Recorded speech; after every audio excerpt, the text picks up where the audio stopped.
सोमवार व्रत कथा। आइए सुनते हैं सोमवार व्रत कथा। एक साहूकार था जो भगवान शिव का अनन्य भक्त था। उसके पास धन धान्य की किसी भी चीज़ की कमी ना थी, लेकिन उसकी कोई संतान नहीं थी और यह इसी कामना को लेकर रोज़ शिवजी के मंदिर आकर दीपक जलाता था। उसके इस भक्ति भाव को देखकर एक दिन माता पार्वती ने शिवजी से कहा कि प्रभु, यह साहूकार आपका अनन्य भक्त है, इसको किसी बात का कष्ट है तो आपको उसे दूर करना चाहिए। जिसकी शिवजी बोले कि हे पार्वती, इस साहूकार के पास पुत्र नहीं है, यह इसी से दुखी रहता है। माता पार्वती कहती हैं कि हे ईश्वर, कृपया करके इसको पुत्र दान दे दीजिए। तब भोलेनाथ ने कहा कि हे पार्वती, साहूकार के भाग्य में पुत्र का योग नहीं है।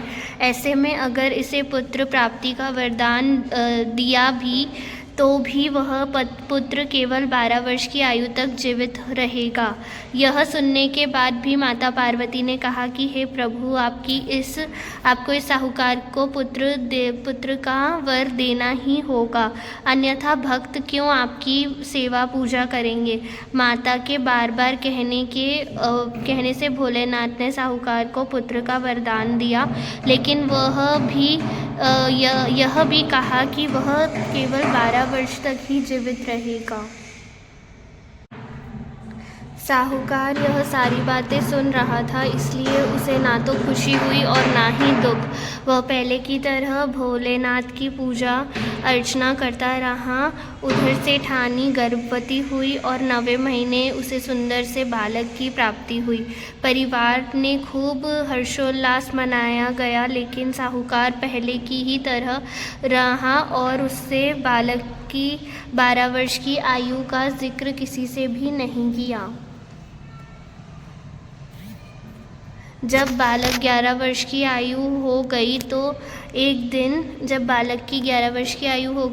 दिन साहूकार की सेठानी ने बालक के विवाह के लिए कहा, तो साहूकार ने कहा कि वह सब अभी बालक को पढ़ने के लिए काशी जी भेजेंगे। इसके बाद उसने बालक के मामा जी को बुलाया और कहा कि इसे काशी पढ़ाने के लिए ले जाओ और रास्ते में जिस भी स्थान पर रुकना, वहाँ पर यज्ञ करते और ब्राह्मणों को भोजन कराते हुए आगे बढ़ना। उन्होंने भी इसी तरह करते हुए जा रहे थे कि रास्ते में एक राजकुमारी का विवाह था।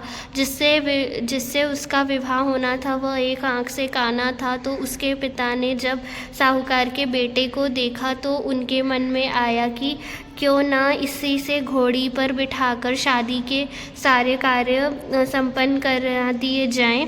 तो उन्होंने मामा से बात की और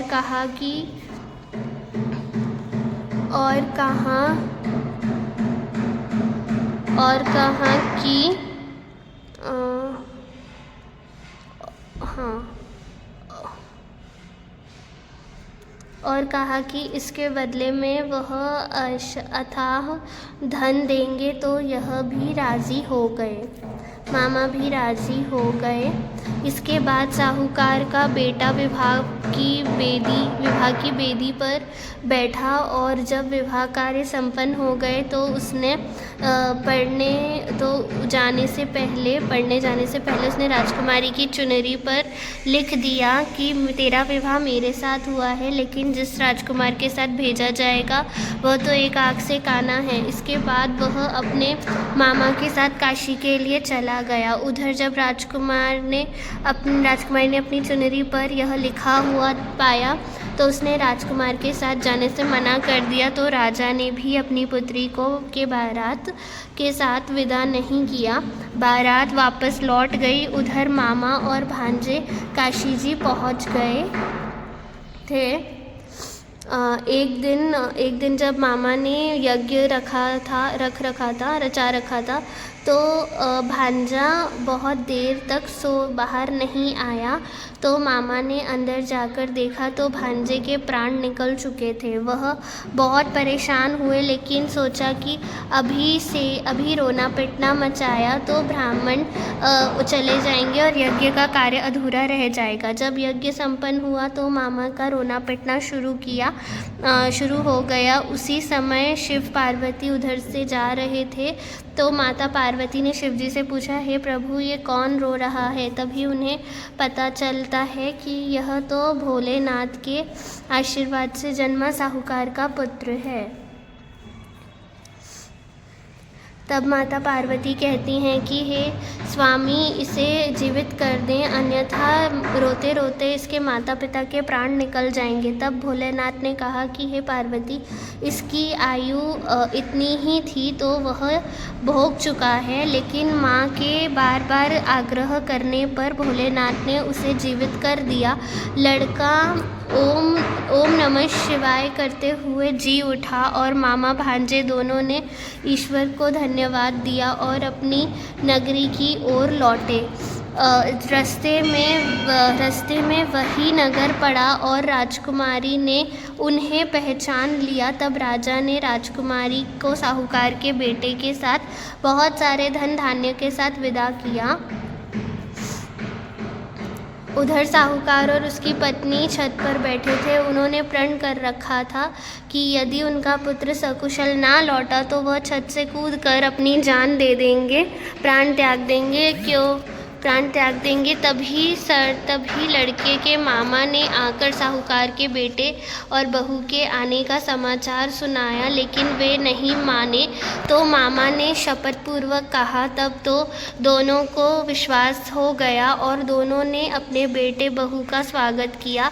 उसी रात साहूकार को स्वप्न में शिवजी ने दर्शन दिया और कहा कि तुम्हारे पूजन से मैं प्रसन्न हूँ।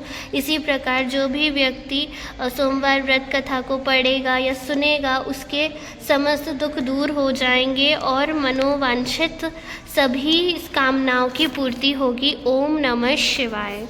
धन्यवाद आप सभी का इसे सुनने का। वीडियो को कृपया लाइक, शेयर, सब्सक्राइब कीजिएगा। Thank you.